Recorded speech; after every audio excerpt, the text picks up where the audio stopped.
কিন্তু আটগ্রামে প্রত্যেক বছরই হয়ে থাকে। এবারে মরিচা যুব সংঘের উদ্যোগে নৌকাবাইজ প্রতিযোগিতা অনুষ্ঠিত হয়েছিল এবং নৌকাবাইজ প্রতিযোগিতার বালু ঠেকার একটি নৌকা আসলে জানটির বাইরে এসে ডুবে গিয়েছিল এবং সেখান থেকে একজন নিখোঁজ রয়েছেন এমনটাই আমরা জানতে পেরেছি এবং এখানকার স্থানীয় অনেকেই রয়েছেন। আমরা একটু আপনাদেরকে বলে রাখি, এই নৌকাবাইজ প্রতিযোগিতা বিকালের দিকে যখন নৌকাগুলো আসলে চলাচল করছিল তখন কিন্তু একটি নৌকা ডুবে গিয়েছিল এবং নৌকাটি ঢরের মুড়ার দিকে আসলে যায় এবং সেখানে গিয়েই আব্দুল হাশিম নামের একজন ৪৫ বছর বয়সী একজন আসলে নৌকা থেকেই নিখোঁজ হয়ে যান এবং তার পরবর্তীতে তাকে অনেক খোঁজাখুঁজি করে এখন পর্যন্তই পাওয়া যায়নি।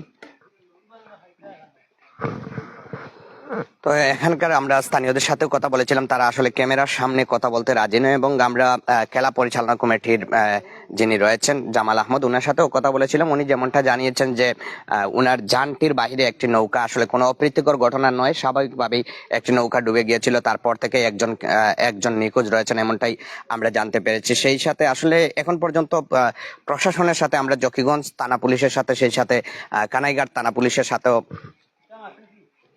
পুলিশের সাথে আমরা কথা বলেছিলাম। তারা কিন্তু যেমনটা বলছে যে তাদেরকে এখনো কিন্তু কোনো অবগত করা হয় নাই, তবে তারা বিশ্বস্ত সূত্রেই জানতে পেরেছেন যে এখানে একজন নিখোঁজ রয়েছেন। তো এই নৌকাটি মূলত ছিল বালু ঠেকার নৌকা এবং আপনারা জানেন যে জকিগঞ্জের যে আটগ্রাম নদীতে প্রত্যেক বছর কিন্তু নৌকাবাইজ প্রতিযোগিতা অনুষ্ঠিত হয়। আজকে বিকালের দিকে বিকাল প্রায় ৪টা-৫টা নাগাদ নৌকাটি পানির নিচে আসলে তলিয়ে যায়, তারপর থেকেই একজন নিখোঁজ রয়েছেন এবং তাকে এখনো কিন্তু তার এলাকার স্থানীয় অনেকেই আসছেন এবং চতুর্দিকে খোঁজাখুঁজি করছেন, কোথাও পাওয়া যাচ্ছে না। যদি কেউ আসলে ওনাকে জীবিত অবস্থা বা পেয়ে থাকেন বা ওনাকে দেখে থাকেন তাহলে অবশ্যই আপনারা জানাবেন। এবং এখনো কিন্তু যতটুকু আমরা জানতে পেরেছি যে উনি এখন পর্যন্ত নিখোঁজ রয়েছেন এবং ওনার আত্মীয় স্বজন সহ সকলের সাথেই কথা হয়েছিল, তারা কিন্তু কেউ এখন পর্যন্ত বলতে পারেন না। তো আমরা সরাসরি যুক্ত ছিলাম আটগ্রাম যে সুরমা নদী রয়েছে সেই সুরমা নদীর প্রাঙ্গণ থেকে।